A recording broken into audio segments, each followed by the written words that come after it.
Greetings, comrades. Today we are joined by Comrade Fabio Bosco from Brazil. He is an important trade union leader over there and a comrade of the International Workers' League of the Fourth International and a member of CSP Conlutas. He is going to tell us about the situation in Colombia and the root causes behind the protests which are happening there and of the perspectives on where it is heading. So, Comrade Fabio, good to have you here. Thank you for having me, Abiraj. Yes, this uprising in Colombia is something very important for all of us who work for social change, you see. Let me tell you a little bit about the uprising there. It started in the end of last month on April 28th. And what happened? The government, led by President Ivan Duque, decided to make a tax reform which would increase the price of fuel and other basic stuffs for working people. And so that the people start to go to the streets to demand the withdrawal of the tax reform. At first, President Duque decided to crush the mobilization. And so we have up to now 47 deaths, 12 women that were raped by the police, 963 people that were arrested, 548 people that disappeared, and 1,876 people that were injured by police brutality. They were victims of police brutality, including 28 people that had their eyes hurt, and maybe they will become blind. So, despite of the fact the violence of the police and the state against the protesters, they managed to overcome, and the mobilization increased a lot. Look, the epicenter of the mobilization is the city of Cali. Kali, like the same name of the Hindu goddess of Calcutta. In Cali, we have a combination of the young working people together with the native Colombians, you see. The native Colombians have a strong heritage of struggle for their rights, for their lands. And so the center is the city, but the mobilization, the uprising is scattered all over the country, Then what happened? The mobilization was so strong that President Ivan Duque decided to withdraw the tax reform. But at that point, the people that were in the streets, they were demanding not only the withdrawal of the tax reform, but they had other demands, like the demands related to the privatization of the healthcare system, the demands related to the plan to reopen the schools during the pandemic, which would put in danger teachers and professors and students. But the main one is that now the people want the President Ivan Duque to go away, because he is the main responsible for all these people that were killed or injured. And so in the streets, people want the government to go out. There are some particularities of this mobilization that are very beautiful. One of them, in the city of Cali, the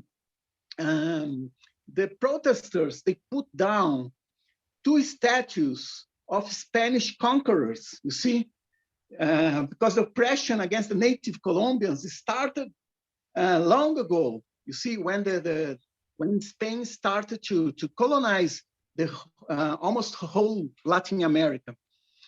What else? I think it's important for the people to know. Look, the backlash against the protests are still ongoing.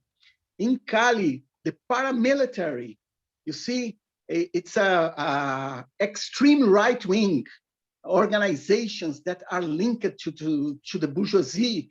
They are trying to stop the protests. They are attacking the native Colombians. And on the other side, the native Colombians are starting to develop self-defense.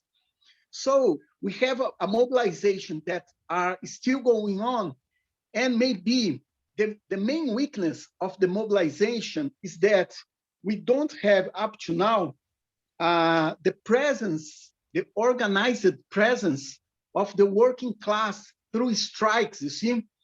Because what we understand, if these street mobilizations plus the native Colombians plus a national strike carried out by the working class, they can bring the economy to a halt and they can put down Ivan Duque. You see? So this is one weakness. And the main problem is that the labor leaders, unfortunately, they want to go to the national dialogue with the president Ivan Duque. You see, the national dialogue is the way Ivan Duque is trying to stop the protests, to stop the uprising. You see, on the one hand, he used strong repression. On the other hand, he tried to bring labor leaders and left-wing personalities to the national dialogue to compromise and stop the mobilization, you see? So this is a big problem because what we see is that the leaders that are in something they call the National Committee for Action, for Band, how you say there in India, these guys, they are moving to this national dialogue together with some personalities like the mayor of Bogota City, Claudia Lopez, like the senator, Gustavo Petro.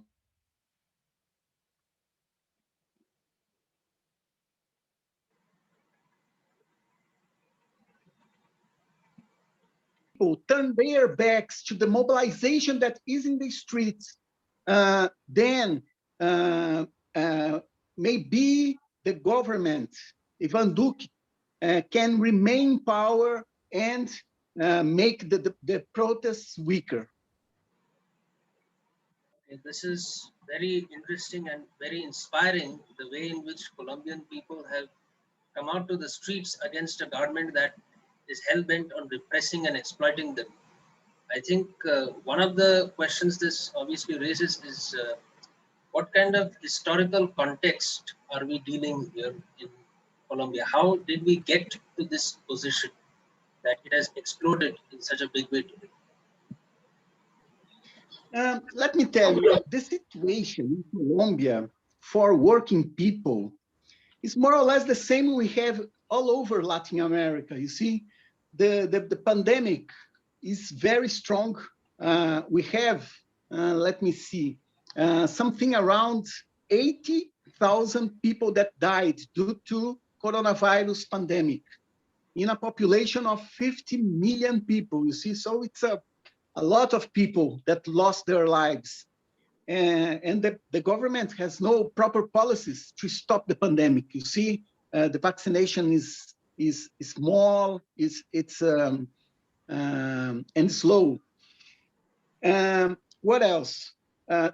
With the pandemic, something that was problematic become even worse. So the economic crisis that comes from the pandemic has put a lot of people without jobs. You see, unemployment is on the rise, wages on the low. So this difficult situation altogether, you see, plus the attacks against the public budget to education, healthcare, these altogether are putting the people in the streets. And I think it's something important for us to pay attention in what's happening in Latin America. When the pandemic started, it was difficult to mobilize the people because, you see, people are afraid of being exposed to the coronavirus. But even so, look, last year in August, the people, working people in Bolivia, particularly the native Bolivians, they blocked the roads in Bolivia in order to put pressure on the government to call the elections, you see, and to put away the government that was born a year later through a coup d'etat. Then we had Paraguay here near Brazil. The Paraguayan young people, you see, young workers, they took the streets in Asuncion, which is the main city of the country. It's the capital of the country, in an uprising, you see. It was very, very interesting. And now we have the same thing happening in Colombia. So what we feel is that all these conditions together in Latin America, which is an area of the world which is under the power of America, of the United States, you see, imperialism, they are starting to take action, you see, to fight back, to bring about change, to improve their lives in some way. So this is, I think, it's the most important thing we have now. And maybe the waves of struggle can come over the borders, you see, and bring all Latin America together in some kind of uprising, that this can bring change. You see, this can expel the imperialist forces, this can put down the bourgeois powers we have in each country, and can bring a real change for the working people, for the native people of Latin America. It is certainly hoped that such a great revolution can emerge from this uprising. But that brings me to my second question. What is the nature of international solidarity around these protests in Colombia? Is there a lot of response from the United States and other countries in the surrounding regions beyond? Adiraj, let me tell you, our countries here in Latin America, all of them, they have a lot of people who leave the countries to other countries, mainly America and Europe, to work, you see, to find a job, to make a living. And what's happening? All these communities, they are mobilizing. They are mobilizing. There was strong mobilizations of the Colombians in Madrid, in Spain, in Barcelona, in Spain, Buenos Aires, here in Argentina, London. We organized one demonstration, bringing together all labor federations here in Brazil. We carried out a demonstration in Sao Paolo. So there is an international solidarity that's coming primarily by the Colombians themselves, because they see that this uprising can bring change, you see, can stop a very dirty war of the Colombian bourgeoisie against the working people through this paramilitary who have been killing the Colombian people for many and many years. And so these Colombians that are outside of the country, they see this uprising and they see the possibility of stopping this, of bringing some kind of equality, something of justice for the working people. So this international solidarity is coming mainly from the Colombians, but also many other organizations, be it labor, left-wing organizations, social movements, they are standing in solidarity with Colombia right now. This is very encouraging, and certainly it should spread and strengthen. Now, on the question of leadership, the various forces that are present in the protest mobilizations in Colombia, what kind of political parties or ideologies are they with? And is the guerrilla movement FARC in any way positively involved in these protests in some way? Look, the left-wing guerrillas, they had a very strong presence in the past, but after the main one of them, which is called FARC, they compromised with the previous government, the previous one led by President Santos. Then the presence of these left-wing guerrillas is not so strong today. And these mobilizations, this uprising is happening despite of them. You see, they are not taking the lead for this uprising that's happening in Colombia. But how can I describe this? There is a gap between all these people that are in the streets and the superstructure of the left-wing political parties, of the labor leaders, or even the leaders of student movements, social movements, you see. These leaders do not represent the totality of these people that are on the streets. I don't know if you understand very well. I mean, there is an uprising, a mass uprising, which is not represented by these organizations. And the main problem is that the leaders of these organizations may do some kind of compromise with the government, you see. In terms of revolutionary organizations, I mean, organizations that believe that change will come through the direct action of the working people. So that's the way to bring change. And the main demand today is to put down Ivan Duque from government. These organizations are weaker. We have a sister organization in Colombia called Socialist Workers' Party, or in Spanish, Partido Socialista de los Trabajadores, which are standing for this kind of politics, you see. They are not only putting the demand to put down Ivan Duque at the center, but also they are supporting the right for self-defense against the repression that's coming from the police and the paramilitary. They are standing for a national meeting of all social movements to decide the next steps of this uprising. I mean, they don't want to leave this kind of decision for these reformist, institutional left-wing organizations, you see, plus labor leaders. They believe that it's necessary to have a national meeting, you see, of all social movements with rank and file delegates that can decide the next steps, that can stop this national dialogue. This national dialogue is meant just to stop the mobilization. What I can tell you is that it's a movement that is alive. And when it started, the people just wanted to stop the tax reform, but then other demands emerged. So it's changing and it's becoming more radical. So our brothers and sisters from the Socialist Workers' Party in Colombia, they are playing their role to spread the word about the necessity of this unity of the masses against the national dialogue, and to move on to put down Ivan Duque, to stop the police repression, paramilitary repression. These are the main issues they are struggling for.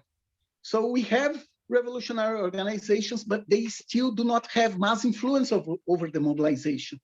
But you see, all these things may develop. All these things can change. So we are putting our hopes, our hearts and minds in this struggle, in this uprising that the Colombian working people are carrying out now. This is a truly inspiring turn of events that is happening in Colombia today, and all our sympathies and support to the people who are struggling in Colombia, and we wish them victory. And this was a very enlightening interview, Comrade Fabio. I thank you for coming, joining us. Adiraj, I thank you for having me. And look, we here in Brazil, we are all our eyes towards Colombia, see? Because Colombia today is the center of the struggle in Latin America. So I'm very happy to be here talking to you, and I'm sure all Indian comrades that gets in touch with this struggle in Colombia will feel inspired to carry out the necessary mobilizations we need to do in India and all the world. Absolutely. Certainly. We are all struggling for it and trying. So on that note, thank you for joining us, and good night. Let's hope to see you soon again. Lal Salam. Lal Salam.